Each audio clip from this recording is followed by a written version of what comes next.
안녕하세요. 반갑습니다. 저는 오늘 여러분들과 함께 5주 동안 영화로 읽는 고전 문학이라는 주제로 함께 영화와 책 이야기를 나눌 현정아 강사라고 합니다. 저희가 오늘 1회로 함께 알아볼 내용은 바로 레프 톨스토이가 쓴 안나 까리니나라는 작품을 제가 영화랑 책으로 비교해서 이 내용에 대한 전반적인 내용과 함께 소개를 해드리려고 합니다. 먼저 간단하게 제 소개를 하도록 하겠습니다.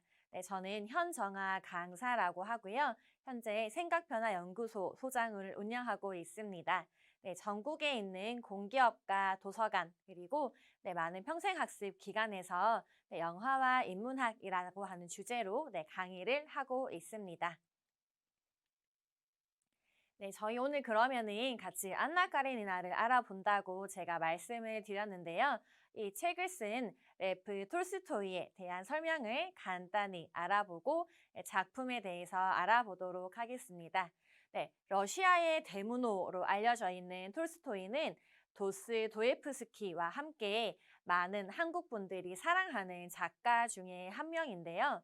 책을 잘 모르는 분이라고 하더라도 톨스토이의 작품은 한 번쯤 접해볼 정도로 많은 분들이 사랑하고 있는 러시아 작가입니다. 톨스토이는 러시아 야스나야 폴라냐라고 하는 지역에서 태어났습니다. 그의 집안 환경을 한번 알아보도록 할 텐데요.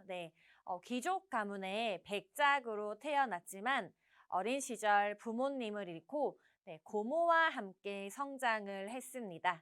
그리고 1844년에 카잔 대학교에 입학하게 되면서 본격적인 공부를 시작하게 되는데요. 대학교를 2년 만에 중퇴하고 다시 고향 집으로 돌아오게 되면서 많은 책들을 다독하면서 독학한 작가로 알려져 있습니다. 1851년엔 친형을 따라서 군대에 입대를 하게 되고 이때 시절에 군대 생활을 하게 됩니다. 이 군 시절의 경험을 밑거름으로 나중에 발표하는 전쟁과 평화라는 책에 영감을 얻습니다. 그리고 1858년에는 군 제대를 한 이후에 농업 경영과 그리고 이 농민들을 위한 학교를 이제 세우고 운영을 하게 됩니다. 농민들 중에 특히나 농노들을 사랑했던 톨스토이인데요. 이 농촌 노예들의 비참한 현실에 대한 계몽 운동을 위해서 농사법에 대한 개발과 함께 이 농민들의 교육에 앞장서서 활동했던 그런 활동가적인 활동을 하기도 했습니다.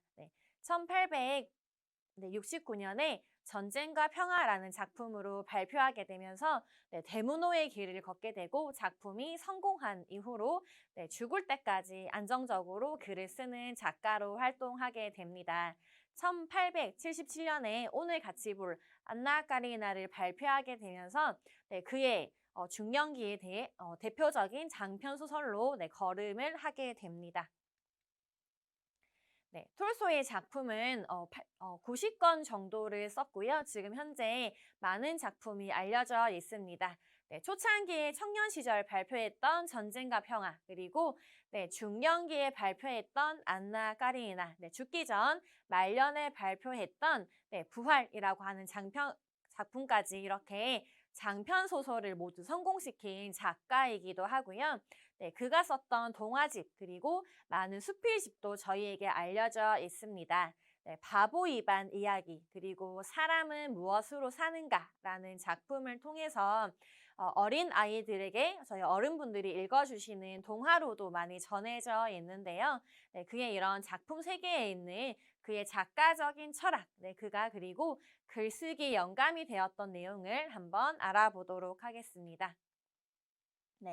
톨스토이는 책을 굉장히 많이 썼습니다. 90권의 책을 남긴 작가이지만 그 이전에 수많은 책을 다독할 정도로 책을 사랑하는 독서가이기도 했습니다. 평생 자신의 허름한 시골집의 서재에서 독학을 굉장히 많이 한 작가로도 알려져 있는데요. 그의 글을 읽어보시면 굉장히 문장이 쉽고 간결하다는 것을 알 수 있습니다. 네, 구체적이고 현실적인 생각을 가지고 있던 톨스토이인 것을 저희가 알 수 있는데요. 그가 글을 쓸 때 난해하거나 수사적이거나 현학적인 글을 쓰지 않았습니다. 톨스토이가 이렇게 심오한 문장을 싫어했던 이유는 무엇일까요? 네, 그것은 내 글이 쉬워야 더 많은 대중들이 내 책을 읽을 수 있다라는 생각 때문이었습니다. 네, 톨소이는 자신의 책을 사는 사람들이 힘들게 농사를 마치고 집으로 이제 일이 끝나고 난 뒤에 귀가해서 읽는 농노들의 현실을 알고 있었습니다. 그래서 몸이 고된 육체 활동을 하고 난 이후에 사람들이 글을 어렵게 쓰면은 글을 읽을 수 없다라는 생각을 가지고 있었기 때문에 내 글을 조금 더 쉽게 쓰겠다라는 생각으로 실제 그의 글을 읽어보시면 쉽고 문장이 가독성이 좋게 빨리 읽히는 것을 알 수 있습니다. 톨스토이 작품에서 어려운 것은 이름이 길거나 별명으로 바뀌는 이름 말고는 문장이 굉장히 재밌다라는 것을 읽어보신 독자분들은 알고 계실 텐데요. 네. 톨소이가 이제 안나 카리나를 쓰기 전에 그의 그 작품을 쓰게 된 그 원인에 대해서 함께 알아보도록 하겠습니다. 네, 안나 카리나를 구상하고 있던 톨소이가 50의 나이에서 이제 큰 고민에 빠지게 됩니다. 네, 50살의 톨소이는 러시아의 데무노라는 칭호를 받고 있는 국민적인 사랑을 받고 있는 작가였습니다. 네, 전쟁과 평화가 베스트셀러로 오르게 되면서 이제 수입적으로도 크게 경제적으로도 돈을 안정적으로 버는 수입 작가로 활동을 했었고요. 세계적으로 가장 유명한 작가이기도 했습니다. 또 건강하고 돈도 잘 벌고 비록 아내와 자주 싸우기는 했지만 8명의 자녀들과 함께 행복한 가정 생활을 하고 있는데요. 겉으로 보기에는 돈, 사회적인 명예, 자신의 작품 활동의 인정까지 무엇 하나 빼놓을 거 없는 톨스토이였지만 내적으로는 굉장히 큰 고민에 빠지게 됩니다. 네, 그의 마음속에 어느 날 찬바람이 불어오게 되는데요. 도대체 인생이란 무엇이고 나는 어디에서 와서 어디로 가는가? 그리고 이 삶의 절정의 순간에 깊은 인생에 대한 고민을 하게 되는 톨스토이였습니다. 그리고 나의 지난 과거가 너무나 부끄럽다라는 생각을 하게 되면서 내 과거를 통렬하게 반성하는 50의 톨스토이의 모습을 저희가 볼 수 있는데요. 네, 자신이 쓴 참회록에서 이렇게 고백을 하고 있습니다. 공포와 아픔과 혐오를 느끼지 않고서는 지난날의 과거의 나를 생각하지 않을 수 없다라고 고백합니다. 나는 전쟁에서 많은 사람을 죽였다라고 하고요. 노름 때문에 돈을 크게 탕진한 적도 있고 빚을 많이 졌다라고도 합니다. 농부들이 땀 흘려 수확한 돈으로 내가 편하게 무의도식한 것에 대한 죄책감도 가지고 있었고 간음, 거짓말, 기만, 절도, 폭행, 살인 등 사람이 저지를 수 있는 죄악 중에 내가 빼놓지 않은 죄악이 없다라고 하게 되면서 과거의 나를 반성하게 되고 50의 내가 앞으로는 새로운 인생을 살겠다라고 결심하게 됩니다. 그러면서 채식을 하게 되고 자신의 재산을 사회에 환원하게 되는 결심을 하게 되고요.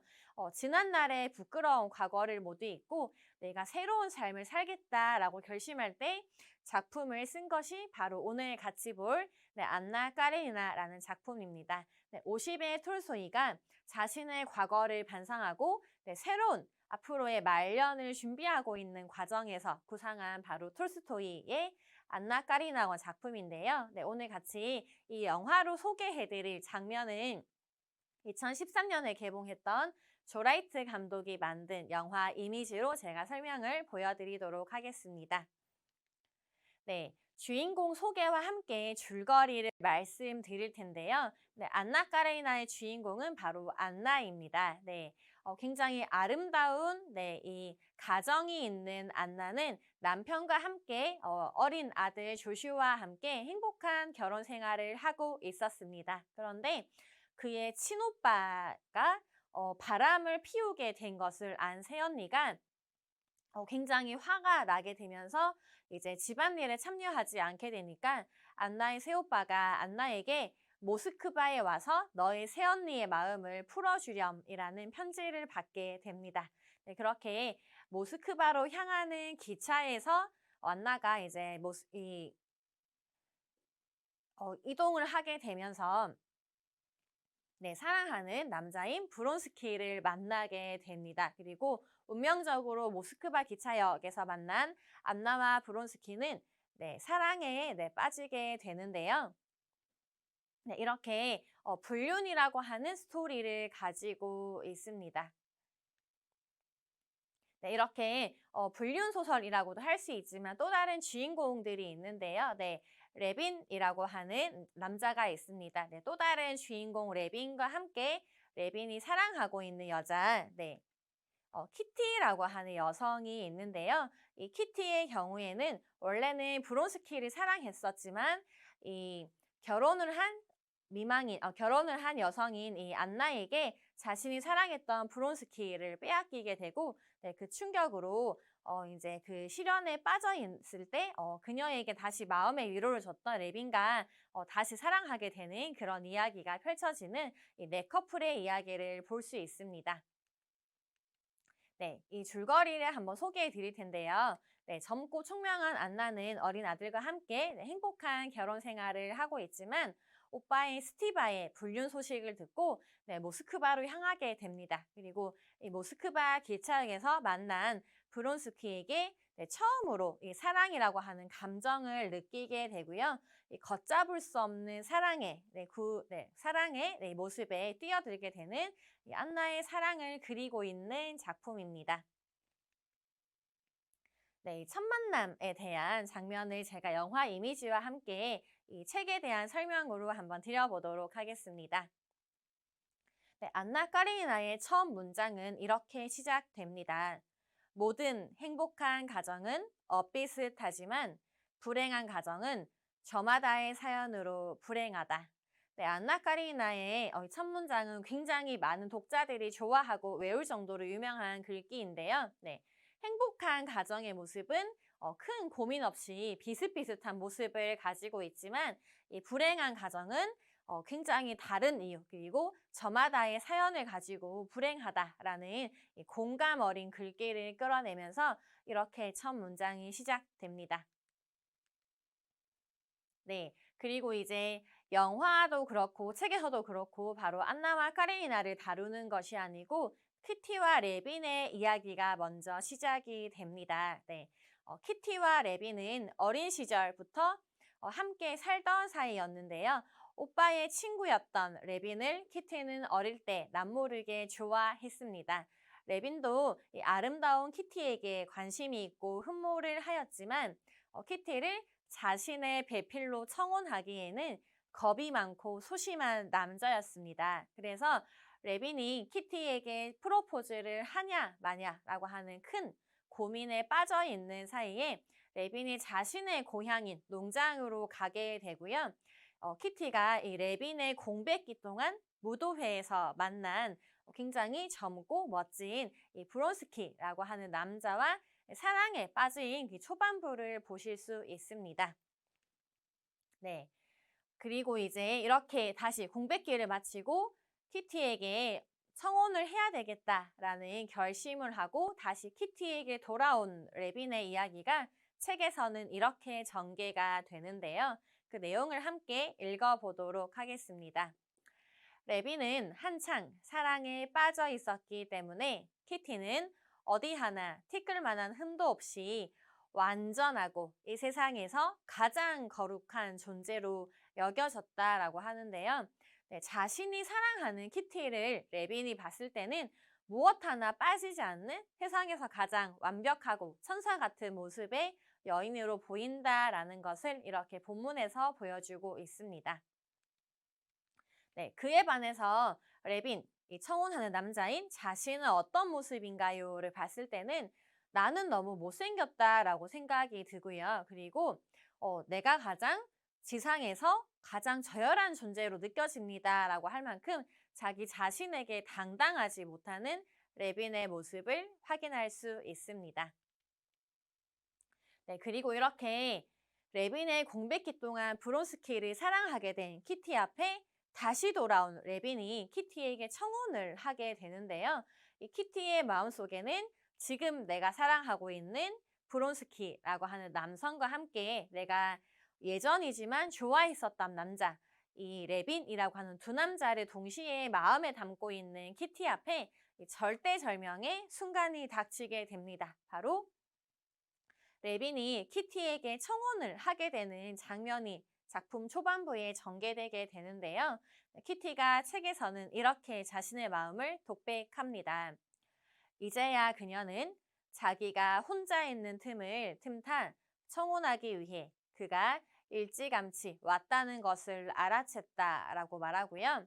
그녀는 자신이 청혼을 받는 일이 나 한 사람의 문제일 뿐만 아니라 내가 앞으로 누구와 함께하면 행복할까라고 하는 문제이기 때문에 굉장히 큰 고민에 빠지게 됩니다. 그리고 나는 지금 브론스키를 더 좋아하고 있는데 내가 그래도 사랑하고 있는, 내가 흠모하고 있는 남자 레빈을 내가 거절하는 것이 굉장히 힘들게 느껴지는데요.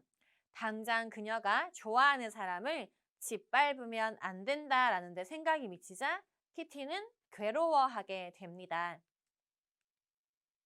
네, 그가 레빈이 이 착한 사내가 키티인 나를 좋아하고 있으므로 내가 그를 짓밟아야 하는 것이 굉장히 괴롭게 느껴지는 키티인데요.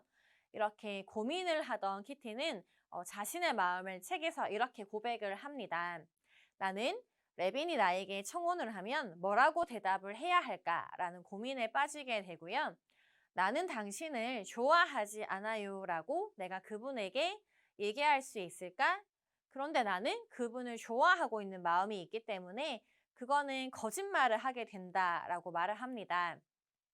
그러면 나는 레빈이 키티에게 청혼을 할 때 뭐라고 대답을 할 수 있을까를 고민하던 키티는 이렇게 말을 합니다. 나는 다른 사람을 사랑하고 있어요 라고 대답을 해야 할까요? 라는 고민을 하던 키티는 내가 지금 다른 사람을 사랑하고 있기 때문에 레빈 당신의 청혼을 받아들일 수 없습니다 라는 말을 할 수가 없다라는 결정을 내리고요. 책에서 이렇게 독백을 하죠. 나는 달아나야겠다. 나는 달아나야 되겠다 라고 이렇게 책에서 고백을 하고요. 영화에서는 이 책의 내용과는 조금 다르게 굉장히 망설이면서 이 레빈의 청혼을 거절하는 키티의 모습을 확인하실 수 있습니다. 네, 그리고 이렇게 레빈이 청혼에 실패하고 키티가 레빈의 청혼을 거절하게 되는 영화 장면 이후에 영화에서 두 번째 중요한 커플인 안나와 브론스키 커플이 등장하게 되는데요. 안나와 브론스키는 기차역에서 처음 만나게 됩니다. 안나와 함께 같은 기차칸에 타고 있던 이 중년의 여성이 바로 브론스키의 어머니였는데요. 자신의 어머니를 마중 나갔다가 기차역에서 안나를 처음 만나게 되고 첫눈에 반하게 되는 브론스키의 마음이 책에서는 이렇게 전개됩니다.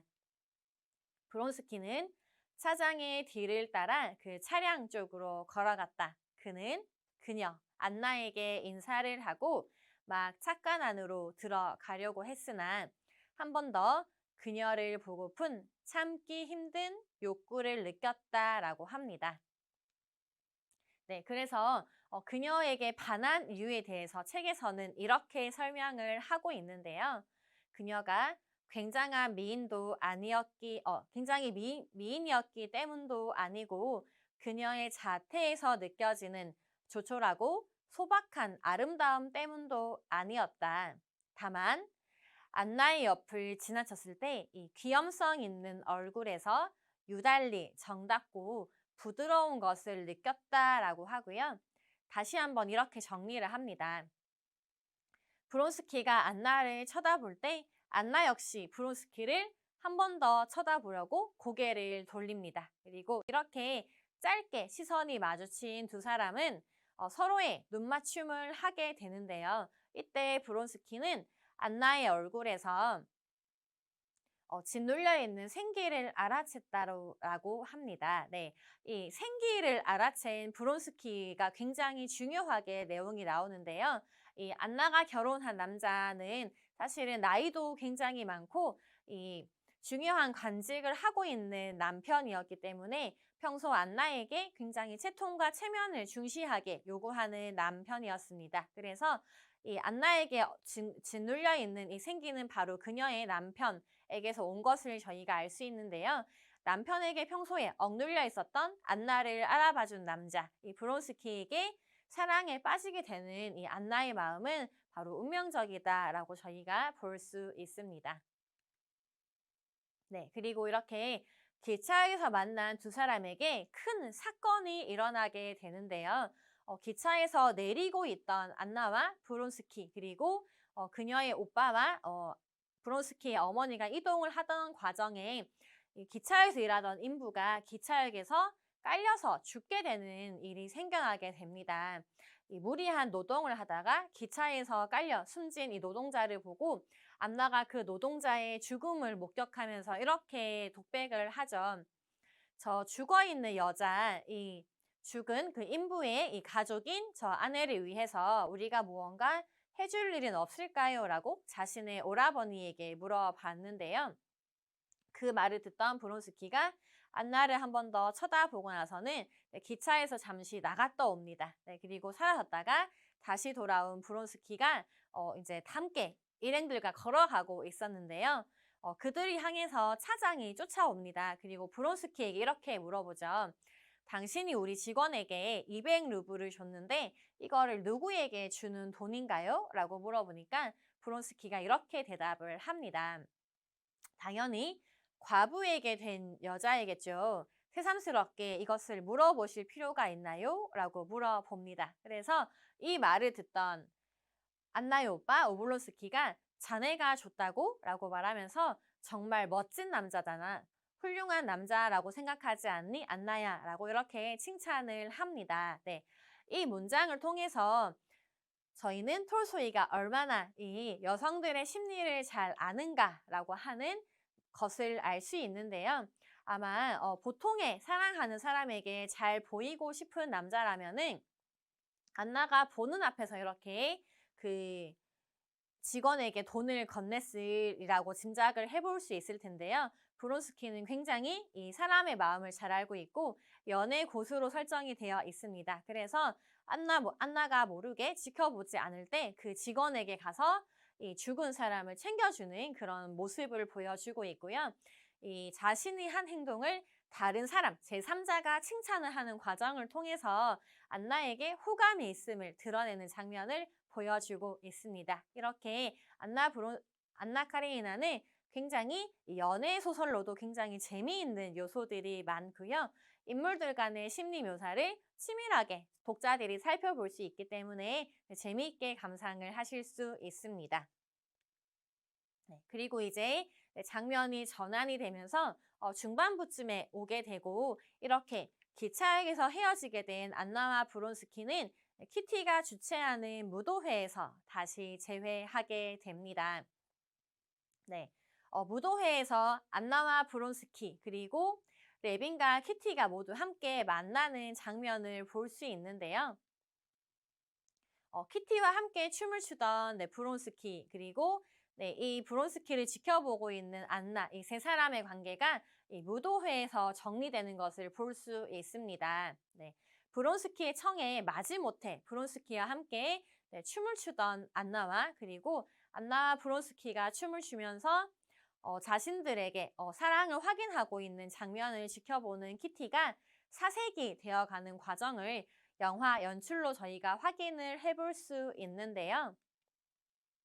네, 춤을 추면서 서로의 사랑을 확인하고 애정을 확인하고 있는 안나와 브론스키 커플을 보면서 키티는 이렇게 마음속으로 생각을 하게 됩니다. 그리고 그들을 보면 볼수록 그들은 바로 안나와 브론스키겠죠. 그녀는 키티는 차츰 자신의 불행이 결정적인 것이 되어가고 있음을 느낄 수 있었습니다. 키티는 그들이 안나와 브론스키가 이렇게 가득 찬 사람이 가득 찬 홀에 있으면서도 이 홀에 자기들 두 사람밖에 존재하지 않음을 확인하고 있음을 알 수 있었다라고 말을 하고요. 키티가 지켜보는 안나는 굉장히 매력적입니다. 검은 의상에 멋진 드레스를 입고 있는 안나는 너무나 아름답고 매력적이지만 안나의 이런 매력 속에는 무섭고 잔인한 것이 있었다라고 말을 하죠. 그래서 그 안나와 브론스키를 지켜보고 있던 키티가 이렇게 말을 합니다.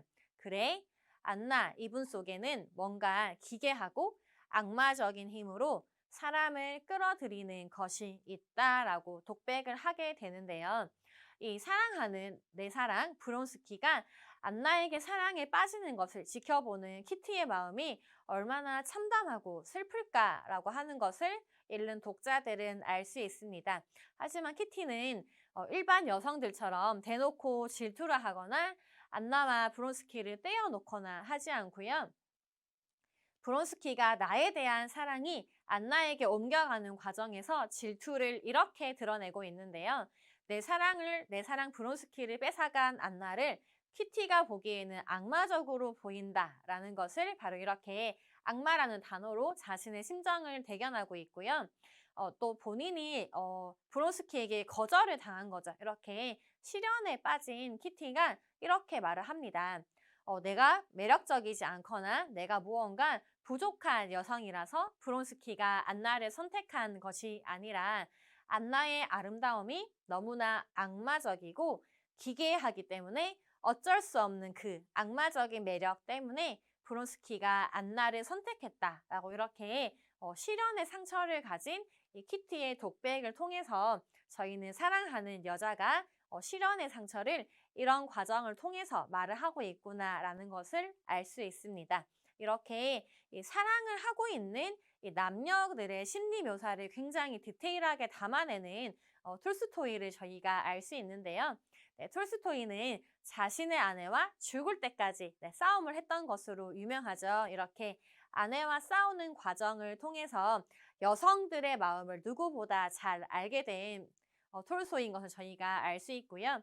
톨스토이가 젊은 시절에 굉장히 많은 여성들을 만나게 되면서 이 연애에 대한 심리를 통달하는 과정을 저희가 이 안나 까레니나라고 하는 작품을 통해서 확인할 수 있습니다.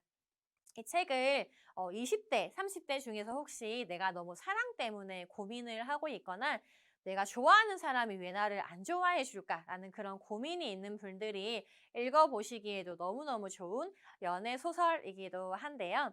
이렇게 엇갈리고 있는 과정 속에서 안나와 브론스키, 키티와 레빈이 어떻게 다시 상황이 전개되는지 한번 살펴보도록 하겠습니다. 네, 이렇게 이 책의 주인공 안나와 브론스키는 결국에는 이 불륜이라고 하는 이 통속적인 이 관계에 빠질 수밖에 없게 되는데요. 네, 주인공 안나와 브론스키에 대한 사랑에 대한 이 해석에 대한 관점을 함께 살펴보도록 하겠습니다. 네, 안나와 브론스키는 결국에는 사랑에 빠지게 되고요. 결국 이 가정에 있던 안나는 남편과 자신의 아들을 버리고 브론스키와 함께 사랑의 도피를 하게 됩니다. 네, 그러면서 이 사랑의 도피를 하고 난 이후에 남편과의 관계도 계속 껄끄러워지고 이혼을 시도하지만 당시 이 제정 러시아 사회에서는 이렇게 이혼을 한다는 것이 쉽지 않은 과정임을 저희가 알 수 있습니다.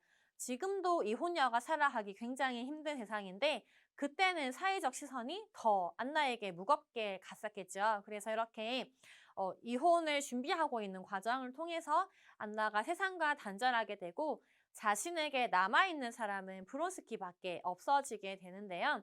자신에게만 매달리는 이 안나의 사랑이 브론스키는 시간이 갈수록 점점 더 무거워지게 되고 결국에는 그녀에 대한 사랑을 잃게 되는 브론스키의 모습을 저희가 영화와 책을 통해서 확인할 수 있습니다.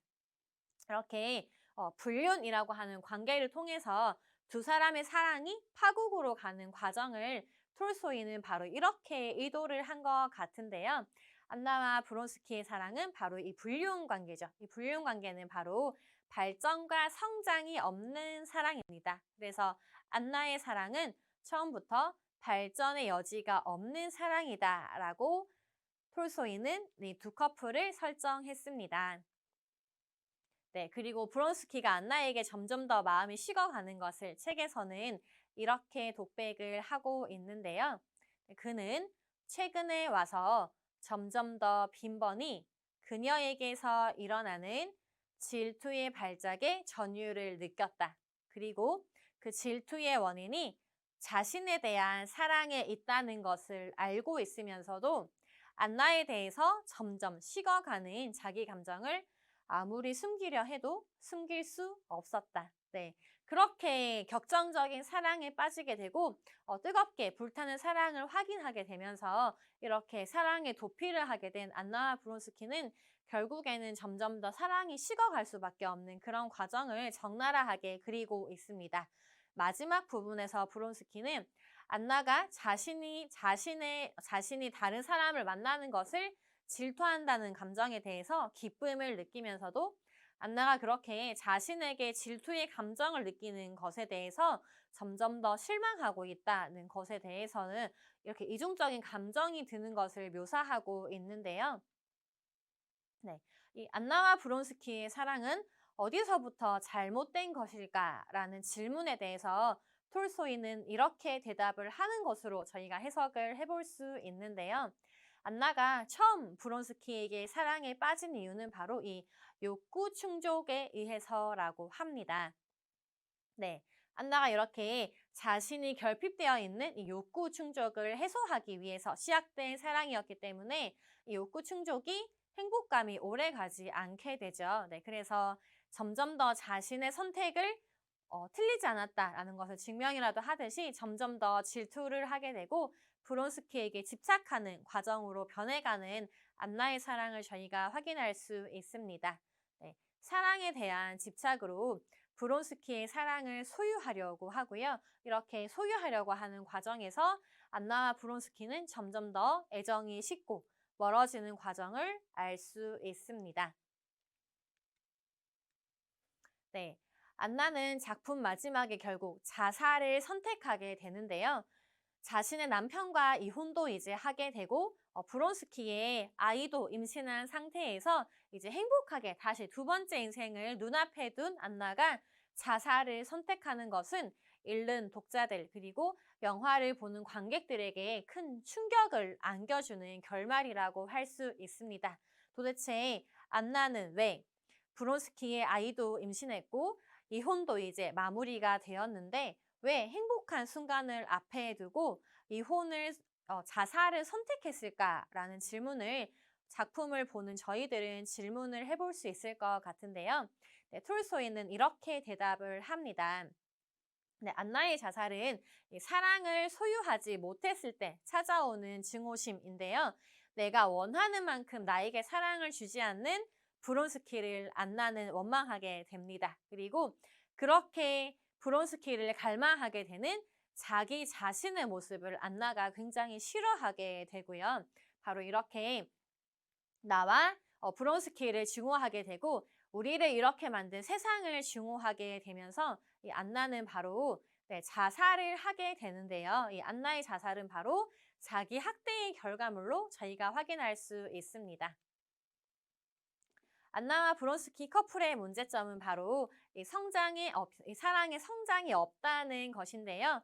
이 두 사람이 처음 만나는 장소는 바로 모스크바 기차역이었습니다. 그런데 안나가 죽는 것도 바로 이 모스크바 기차역인 것을 저희가 알 수 있는데요.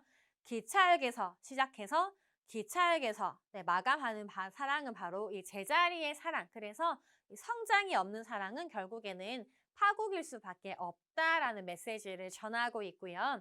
이 당시에 이 귀족 남성들이 많이 불륜을 저질렀는데 이렇게 불륜을 저지르는 귀족 남성들에게 경고를 하는 이 톨스토이의 메시지로 볼 수 있습니다.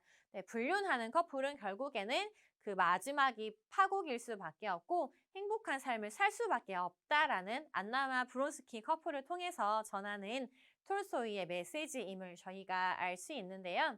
네, 안나 카리나의 또 다른 주인공은 바로 레빈이죠. 네, 레빈은 이 톨스토이를 대신하고 있는 인물로도 보여지게 되는데요. 이렇게 이 자본가들이 얼마나 노동자들을 착취하고 있는가를 보여주기도 하고요. 그리고 이 농노들에 대한 교육을 하지 않음을 자기 형과의 대화를 통해서 경고하고 있는 내용을 작품 속에서 보여주기도 합니다. 네, 그리고 레빈은 굉장히 농주고 굉장히 부유한 이 귀족으로 살고 있지만 이 자신이 부리고 있는 이 농민, 노동자들과 함께 일하는 모습을 책에서 보여주고 있는데요. 네, 이렇게 독백을 합니다. 노동을 하고 있는 레빈이 이렇게 대답을 하는데요. 하느님은 하루를 주었고 또 힘을 주었다. 그리고 그 힘든 하루도 힘든 노동에 바쳤으며 보수는 노동 그 자체에 있던 것이다 라고 말하면서 자기 힘으로 노동을 하고 그렇게 노동의 대가로 밥을 먹는 이 농노들이 굉장히 멋지고 고결한 사람들이라고 이렇게 극찬을 하고요. 이 농노들의 고혈을 빨아서 호의호식하는 귀족들을 굉장히 비판했던 톨스토이의 모습을 저희가 알 수 있습니다. 네, 레빈에게 자기 자신의 모습을 투영한 톨스토이임을 저희가 알 수 있는데요. 네, 톨스토이가 말년에 톨스토이즘이라고 하는 자신만의 종교를 만듭니다. 이렇게 채식을 권장하고 이렇게 톨스토이 마을을 만들어서 많은 이 농민 노동자들과 함께 먹는 것도 무상으로 제공하고 무상 교육을 시키는 톨스토이즘을 저희가 알 수 있는데요. 네, 정의를 잘 대할 것이라고 하고 네, 화내지 말 것이라고 이렇게 정했던 이 톨스토이즘은 나중에 인도의 간디에게로 영향이 가서 큰 영향을 주게 되는 사건으로도 저희가 톨스토이 영향을 알 수 있습니다. 네, 레빈과 키티의 사랑을 한번 정리해야 될 것 같은데요. 이 안나와 브론스키의 사랑이 비극으로 가는, 이 파국으로 가는 슬픈 사랑이었다면 레빈과 키티의 사랑은 성장하는 사랑에 대비되는 모습을 보여주고 있습니다. 네, 레빈과 키티는 서로 끝없이 싸우고 많이 대화를 하는 과정을 보여주고 있는데요.